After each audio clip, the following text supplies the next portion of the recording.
I'm trying to make sure everything works. And once you hear the woman say recording, that means we're recording. Everything works. And once you hear okay. Greetings to everyone. I'm Alex Milsom. I'm the Secretary and Treasurer of the Early Caribbean Society, and it's my pleasure to welcome you all to our discussion between the people who are behind the Early Caribbean Digital Archive, a resource we are all familiar with and grateful for, and all of your hard work is so appreciated. I'm just going to introduce you all and then I'll put it in your hands, okay? So we have Dr. Elizabeth Maddock-Dillon and Boswell as well, somewhere in the background, King Charles Spaniel. Dr. Maddock-Dillon is a distinguished professor of English at Northeastern and the founding co-director of NU Lab for Maps, Texts, and Networks. She teaches in the fields of early American and Atlantic world studies, literature and social justice, theater studies, gender studies, and digital humanities. She has published widely in journals on topics from aesthetics to the novel and performance in the early Atlantic world, to Barbary pirates and zombies. Okay, Dr. Nicole Aljoe. She is a professor of English and Africana Studies at Northeastern University.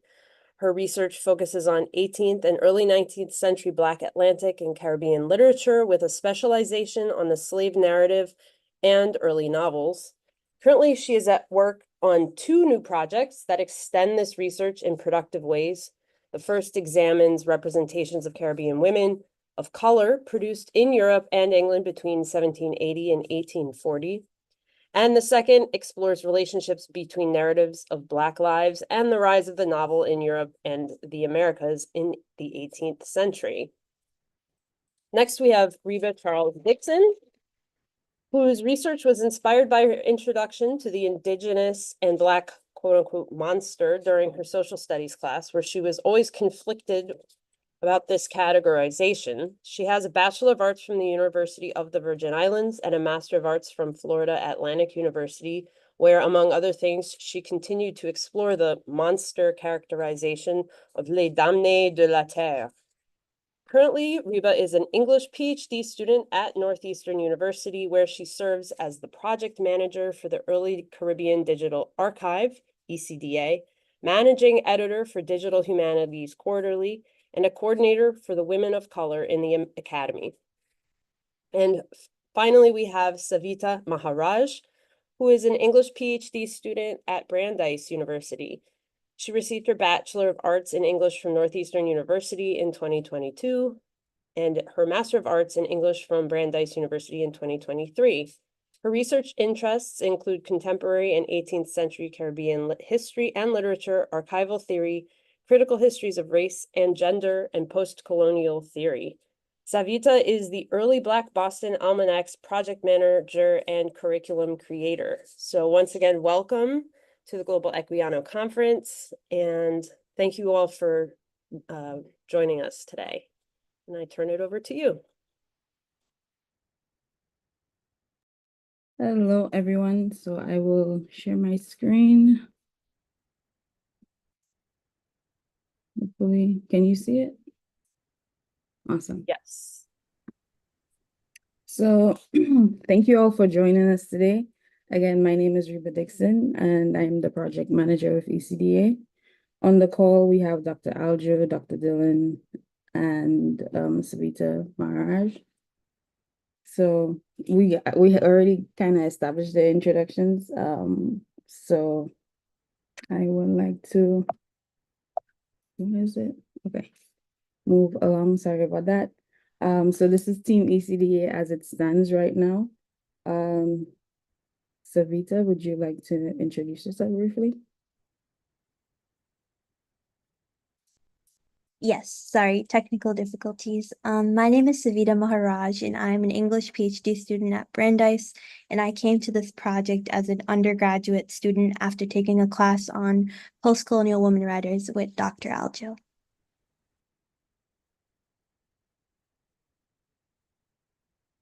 Dr. Aljoe, would you like to join in for a quick intro so people can hear your voice? I think since Alex introduced both of us pretty robustly, I think we Okay. can just move into the next part. No problem. Yeah. So the Early Caribbean Digital Archive. The Early Caribbean Digital Archive is an open access digital archive holding pre-20th century materials and resources about the Caribbean. Our founders, Dr. Aljoe and Dr. Dillon, learned of the difficulties that Caribbean researchers faced, so they committed to establishing ECDA in 2012 with the goal of engaging with scholarly efforts to decolonize colonial archives. We believe that a decolonial archive provides people with unlimited access to archival documents, teaches the ways within which an archive should not be seen as a monolith of truth because of its colonial nature, and does not perpetuate colonial practices of silencing colonized voices. Presently, our site is being migrated with a new bespoke platform created by the university's digital scholarship group, and so our website will be changing. And right now, some of the links might be broken. We are excited for our new site and hope that you understand, and thank you for your patience. So ECDA's goals include providing accessibility to materials written by and or about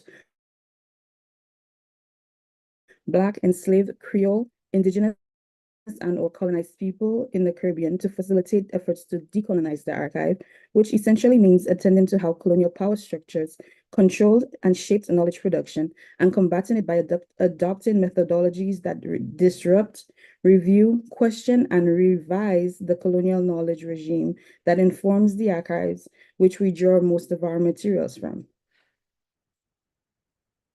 An example of this decolonial approach is the embedded slave narrative, a term coined by Dr. Aljoe that describes the accounts of enslaved individuals embedded in colonial texts in a variety of ways, such as footnotes. The embedded texts are effectively silenced and overshadowed by metadata that highlights or directs attention to colonial authors instead of the people that they discuss in their writing.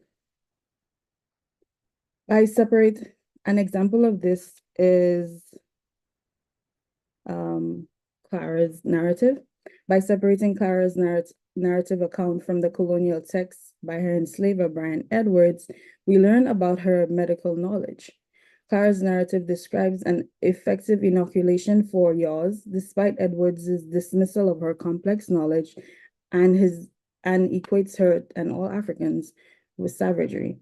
More importantly, by digitally excising Clara's narrative and making space for its existence on its own terms, ECDA allows Clara's voice the space to be an author of her own story.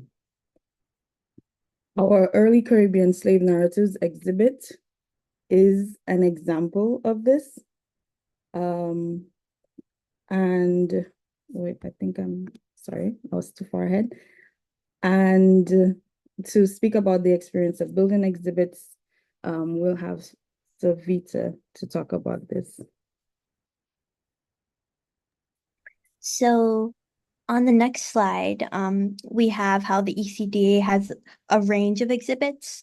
And in the context of the ECDA, these exhibits are curated collections of early Caribbean material that offers a new point of entry into the archives. So each exhibit tells a story about the relationship between text, images, linking geographies, genres, and print cultures. They seek to really offer users a more comprehensive sense of the early Caribbean archive by showing connections across various materials. So, for example, the range of exhibits include the early Caribbean slave narrative, which builds upon what Reba said about the embedded slave narrative. This exhibit puts slave narratives in conversation with one another to illuminate the lives of enslaved people, even in the quietest moments, in hopes of showing what traditional readings of archival material do not reveal. It really considers what it means to decolonize archival documents by remixing and assembling them. Another exhibit on visualizing natural history shows how European views of the Caribbean are embedded in commercial and imperialistic aims.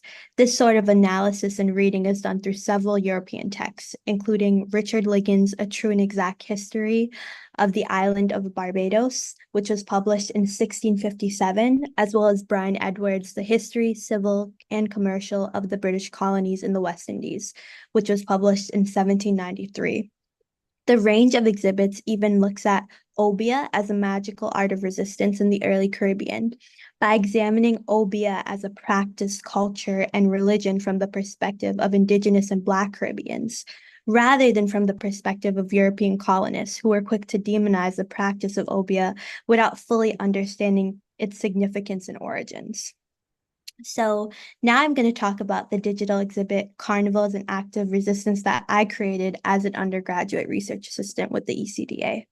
So this exhibit really looks at Carnival and its ties to rebellion against enslavement in the 18th and 19th centuries.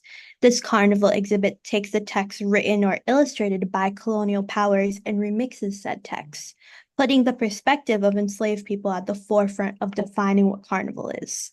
Through this work, I explored what resistance meant in the context of the 18th and 19th centuries and how different components direct attention to colonial authors instead of the people they were discussing in their writing.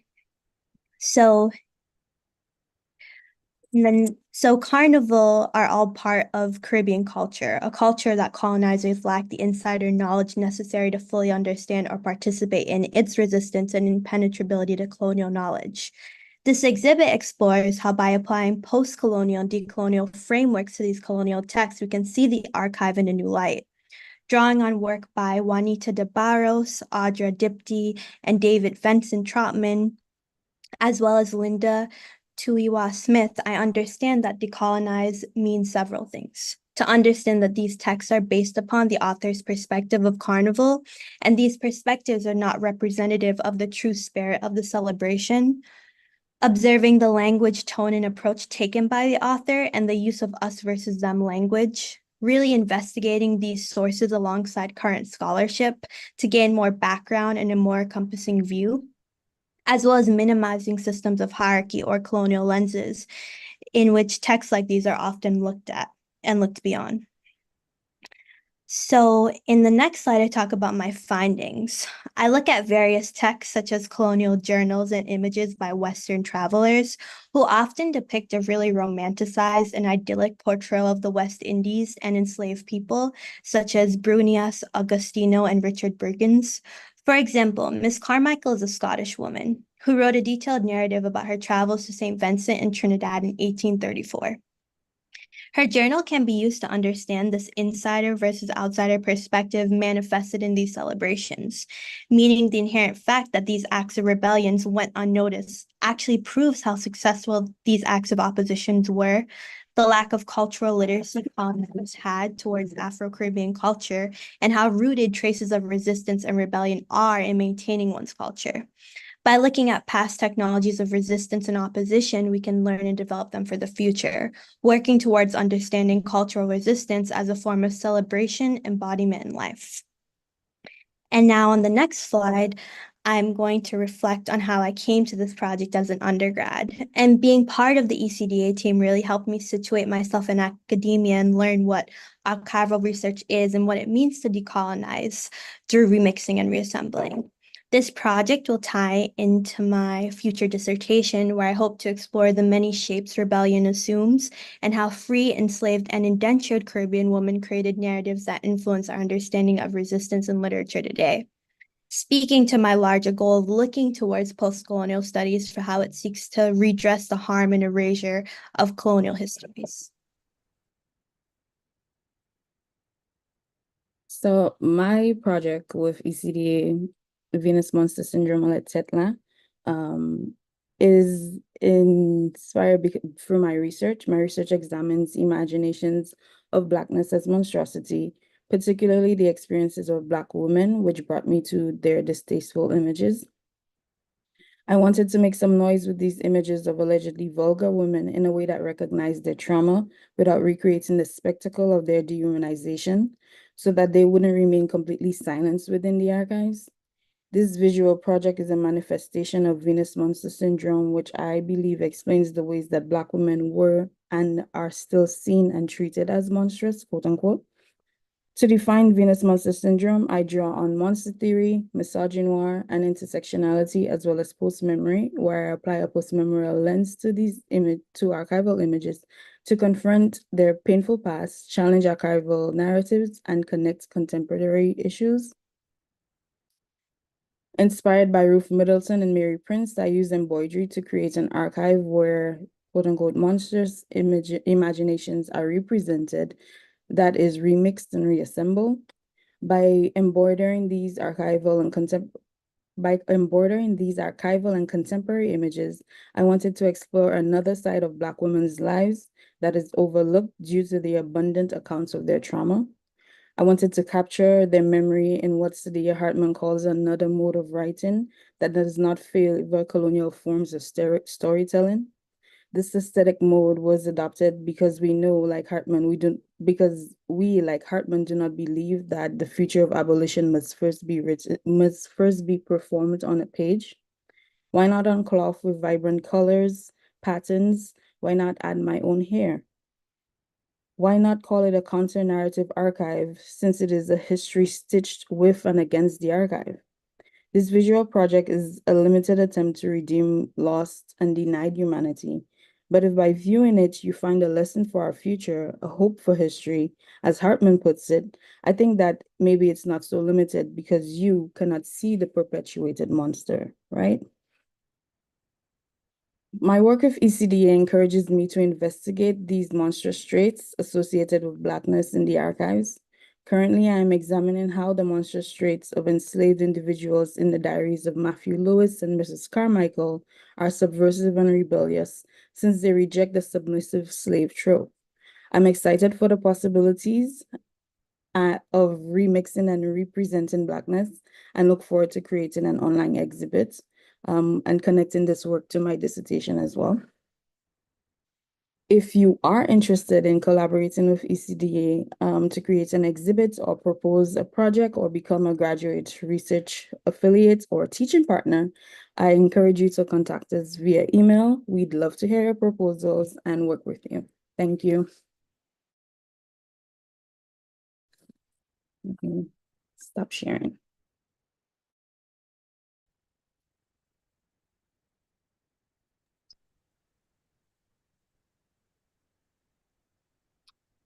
So maybe I'll jump in here and say a few words and then pass it to Nicole before we have some questions and answers, if anybody has those.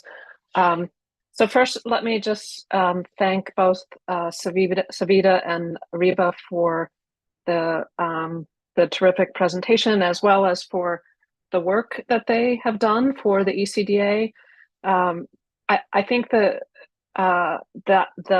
the work and how exciting their work is, and the new directions that they've taken that work that you can see in what they presented is, I would like to think, is sort of emblematic of the ECDA as a kind of project, which is that it's very much a collective project, though the Nicole and I have met weekly for many years with the cohort of students who have been working on the project, and we are always sort of have been blessed to have amazing students working on the materials, and as they kind of get to know the project, they often have great ideas of taking it in a new direction. So for instance, the work on Carnival that Savita did, and the artwork that Reba is doing right now, that is so exciting. So this work sort of embodies this principle that Reba has mentioned of remix or reassembly. The notion that the archive is not inert, that it is something that we interact with, and that the question of how we interact with it is really crucial, because that also helps us think about how it got to be what it is and what it is now and how we use it. And those questions are as important. That's the knowledge building process, right? It's not that there is some inert set of text there, but it's rather the question of how we engaged with it, how it came to be in the past, how it's been engaged with in the time since it was first created, and then how to facilitate scholars and individuals interested in this history interacting with it today. So all of which is to say that for anybody who is using the archive or interested in using the archive, we're very open to working with folks and thinking about ways to facilitate that sort of interactive engagement with the materials. We've built up a fairly robust set of pedagogical materials, in part because we're interested in encouraging people to not just sort of look at the archive, but do things with it. So on our site, the pedagogical materials may give you some examples of that if you're interested in thinking about what that might look like. And yeah, I'll pass it to Nicole.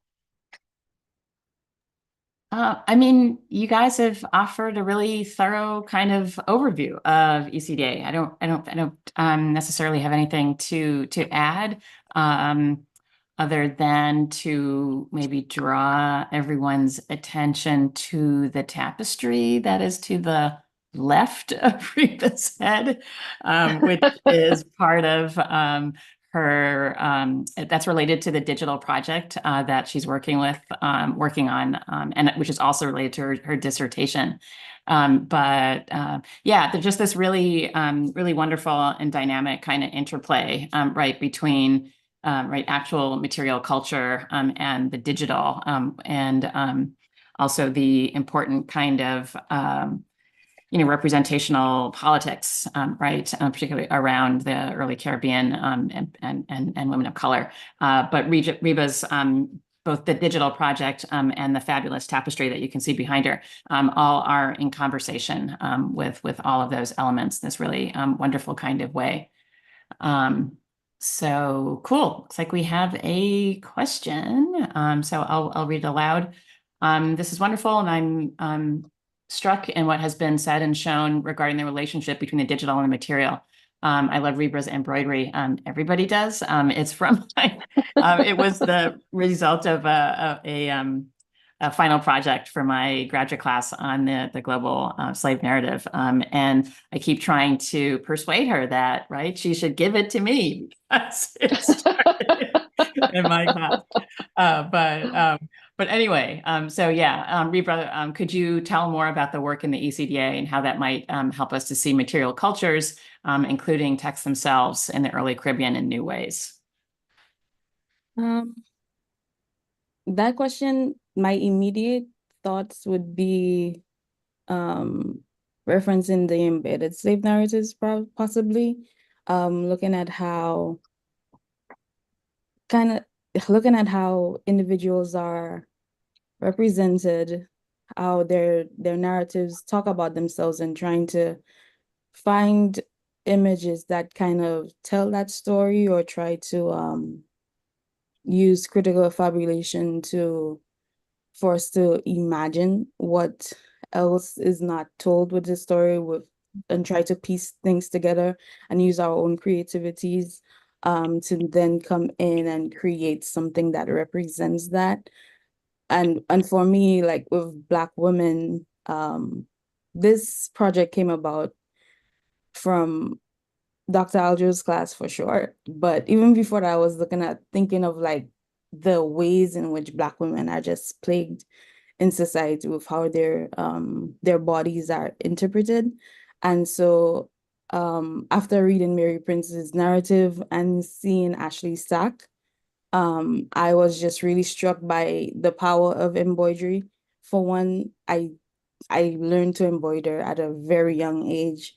My grandmother was a jack of all trades, but a bit of a seamstress, and so was her grandmother as well. So coming from a family who use textile practice in their everyday lives. Like my mother did a lot of crochet and doilies and made clothes for us growing up. So coming from that that culture where the production is tangible and you could see how the materials kind of serve to protect you because it's clothing, and also it's something that you hold dear to yourself. I think if we look at let's say the different narratives of enslaved people, we could find instances where we could, create art, create anything that you want using it, create stories as well, that type of thing. And maybe I'll just add to that fantastic answer that there's a way in which the digital and the material are much more intimately related than you might think, because we tend to think of the digital as virtual, but of course the virtual has a material presence. But the other thing about the digital is that for instance, in the connection between digital humanities and book history, you see the way that the digital form itself brings us to think about the question of material forms in new ways, since we're, undergoing this sort of shift to a new materiality of communication. And that allows us to think about what's the history of that materiality. So the digital remix of the archive is one that invites us to remediate the form of the book or the form of the newspaper, which we've kind of tended to take for granted because it's so omnipresent in our lives. So to take for granted what is an author, to take for granted what is a page or what is the structure of the narrative, the structure of printing, of circulation. And so much of the history of the Caribbean is about the erasure of the people who lived there and who made lives there and who worked there and had,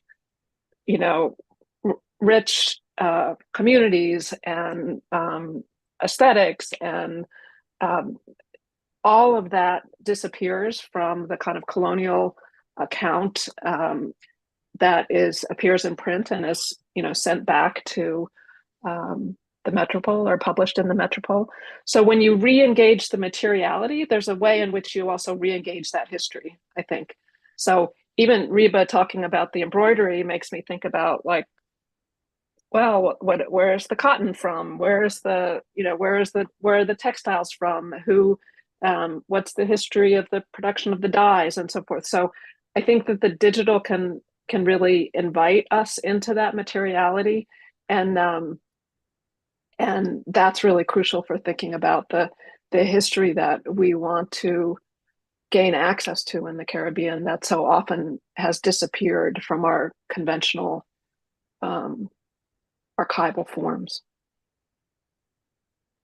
Yeah, I think that's great. There's also a way, at least for me, that I see relationships in terms of particularly in terms of the embedded slave narratives and the way that we have ECDA has created a sub-collection of these embedded narratives now, right? So we've excised them or clipped them digitally from the original digital container texts. And that process, the digital process, has a lot in common with the real world process or the historical process of scrapbooking, right? And we can think about Ellen Gruber Garvey's really fabulous book, Writing with Scissors, right, which looks at African-American, primarily African-American, but it's actually a diasporic kind of practice.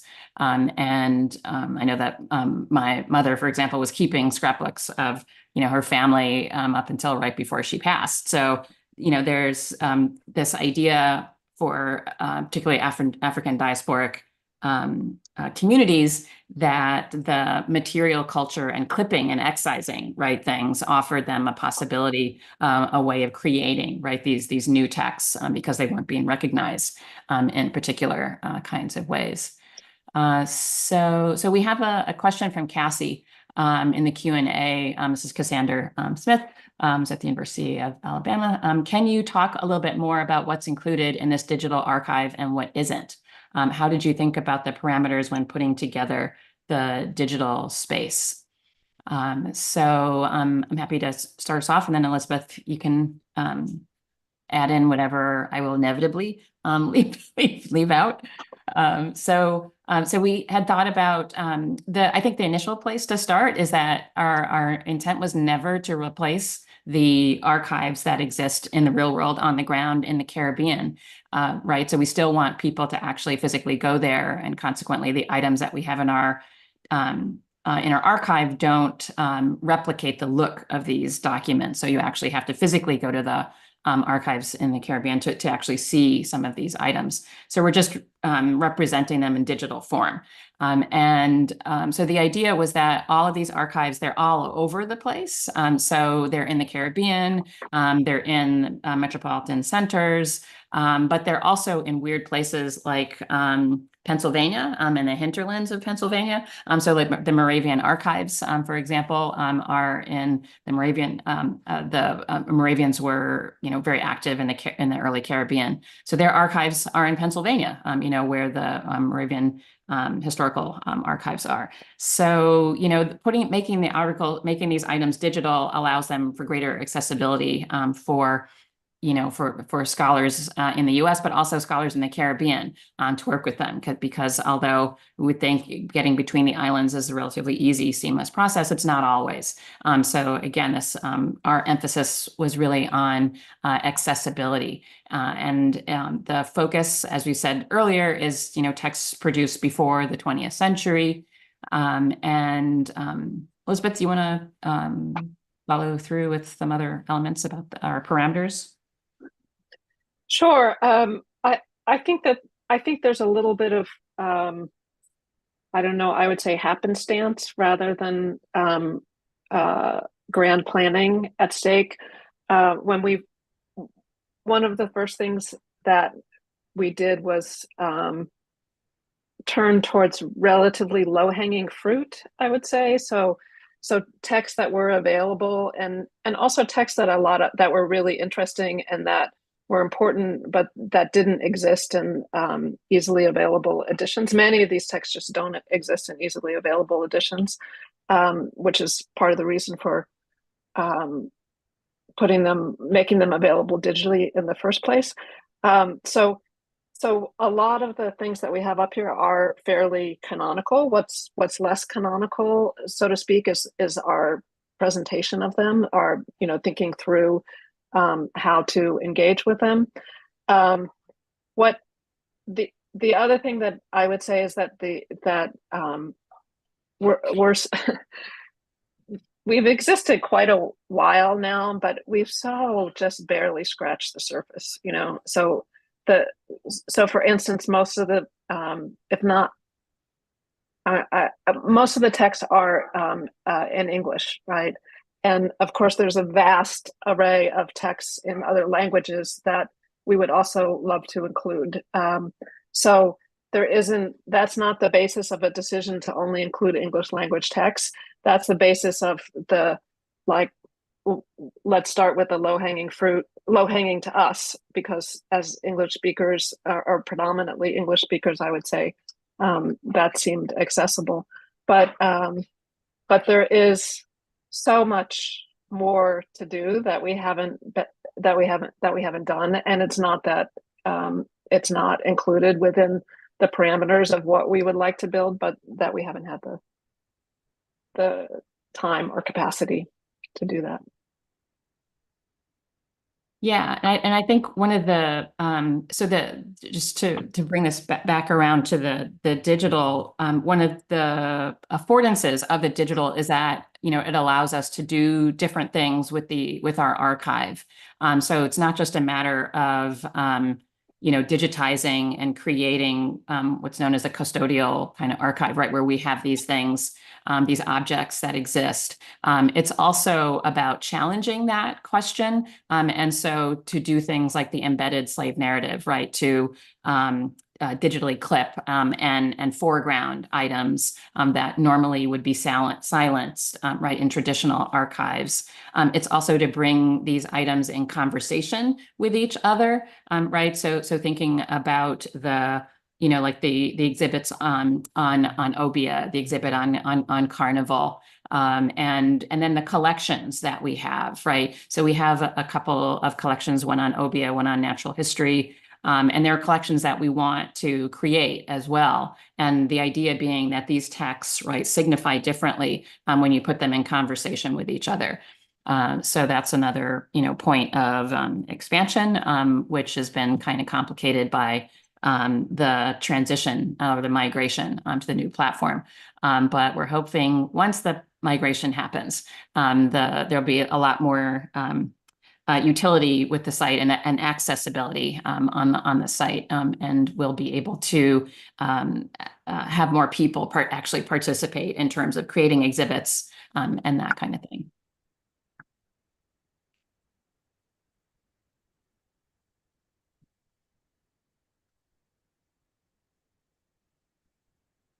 Let's see, there's another question. Thank you. You're welcome.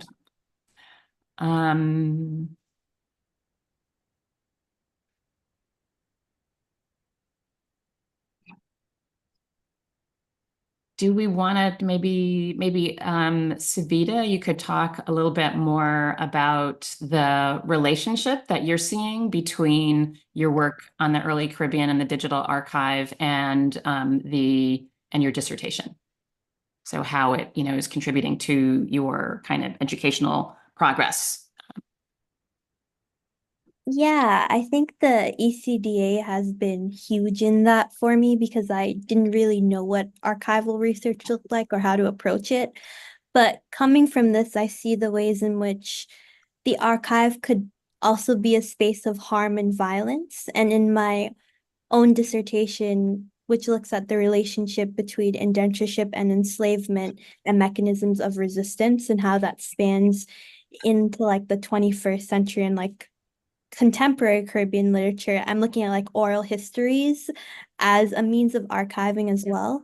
And the ways in which like storytelling acts in relationship to the archives and how the both are connected in that way. And also how we can like remix and reassemble the archives. So like the embedded slave narratives, the ways in which those like I feel like act in conversation with oral histories in a lot of ways.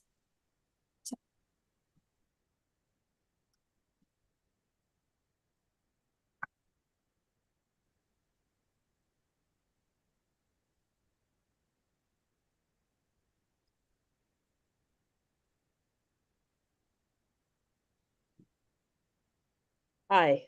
Hi, Alex. I'm just gonna take a second to thank you all for all of this. I'm really interested in these sort of absences, like what is unarchivable, particularly in a space like the Caribbean, where so much is lost because of the way materials and, you know, saving things works. So I just wonder, because you all think so much about archives and materiality and preserving things, and you know, what are some of the things you wish you could put in this archive that we don't have? Yeah, I mean, I think Reba's project speaks to this, right? So you know, we know within the context of the Caribbean that most of the people who were enslaved and were working on the plantations were primarily women, and we know that. You know, so we know that historical like fact, but it's really interesting that the vast majority of representations that we have in the archive is either from or about men. So thinking about, you know, this question of gender, which, you know, texts like, you know, Jennifer Johnson's Laboring Women and now, of course, Jennifer Morgan. Jennifer Morgan. What did I say? Did I say Jessica Jennifer Johnson. Lauren? Jessica Johnson. Oh, I conflated everybody. Yeah. So Jessica Johnson's Wicked Flesh, and Jennifer Morgan's Laboring Women. Mercer Fuentes's text as well, right? That they kind of theorize, right? These gaps and these absences that we're not able to represent that we want to. And I think Saidiya Hartman's method of critical fabulation as well, I think plays into this conversation here. I don't know, Elizabeth, Reba, jump in. With regards to what's unarchivable, like the first thing that jumps to me is the faces of a lot of enslaved women, like what they look like. I feel like there's so many, you could find so many examples of the traumas that they endured and much less images of what these women actually look like. So, for instance, like Mary Prince, she has an entire narrative account. We don't know what she looks like. And I think that was something that really bothered me. And that's why I do include her in the embroidery, like just the icon that was used to represent enslaved people. There's one similarly for Black men as well, using that as a stand-in to kind of visualize what these women look like. And it's hard to do because, like, first of all, I'm not a, how do you say? I do embroidery. I can't draw. So I have some trouble there. But in the descriptions that we heard about Mary Prince, we know that she is scarred. And I believe she's scarred on her face or somewhere on her body. She carries a scar. So like not being able to visualize that and wonder what doesn't she have a narrative account? Like what why doesn't she have like a portrait, but she has a narrative account, the choice there to not have that image of her. And for me it was kind of just unfavorable because I was like, I want to know what she looks like. I want to see her. I want to see myself in her. And so that is what really prompted me to do like a visual project. That, and I didn't want to write another research paper, but like being challenged in that way to do something, to use embroidery, a mode that I used to think was not that important, but again, seeing how Ruth Middleton has kind of just repurposed that with Ashley Shack to record something so atrocious. I see like there is power in that and it's subversive. And seeing also how a lot of Caribbean women used textile arts to claim people, to claim their loves, and to just assert themselves. And so this is like why I chose embroidery as my modality for this project. Because again, I can't paint. I didn't grow up learning that. I learned how to sew. I have my little trophy here from one of my competitions. I'm gonna block my face because my hair is terrible in there, but this is it. Yeah, thank you. It's interesting you say that about the desire to see a human face. One theme that's come up time and time again throughout this conference is this desire for the rehumanization of the millions of people lost in this, to the colonial violence, to the violence of enslavement. So much of what Equiano has written about is physical violence, but also like the deeply human connection he shares, and we share with him through all the various chapters of his life. So yeah, that really moved me, actually, you saying that, this longing to see her face. What did it look like? Yeah, So thank you. no problem. I think there's also the how should I say this? That one of the things to maybe foreground is how much there is in the archive, because there's a tendency to to dwell on the absence, but there is an absence. It's not that absence isn't there, but the absence is different, I think, than people think, and some of it is epistemological. So, for instance, I've been working on the early history of Barbados, and I've been thinking a lot about genealogy because I've been talking to people who work in doing genealogy of Afro-Caribbean folks today, right? And there was a woman who we spoke to for a podcast, Wendy Aris. Do you remember the name of her podcast? Anybody? Anyway, so she's a genealogist, and I was talking to her. This was not on because she interviewed us for the podcast, but not on the podcast. But she was talking about helping other people do genealogical work in the Caribbean, and she said the thing that she realized is that around 1830, you have to stop looking at the birth records, the death records, and the marriage records, and you have to start looking at the property records. So you have to look at wills and estates and legal cases and sales and so forth. And so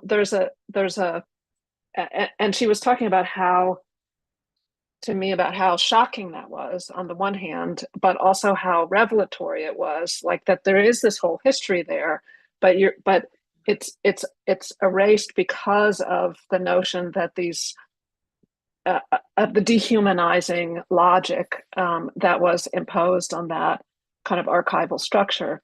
But it's still possible to start finding those stories or think through those stories in new ways. And I'm even thinking about Dionne Brand's talk earlier today when she was talking about the runaway ad in Trinidad, I think she said.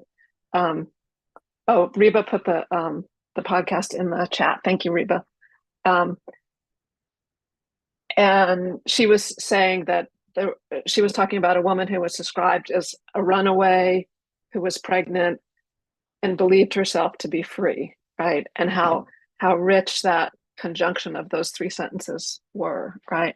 And so that record is not the record was there in the newspaper to turn her into property, but in fact, there's an invitation to do the opposite in that language as well. So I think part of what we're doing is trying to say, if we shift this epistemological frame, what are the avenues of entry into those stories that look like they're not there, but are there in different kinds of forms?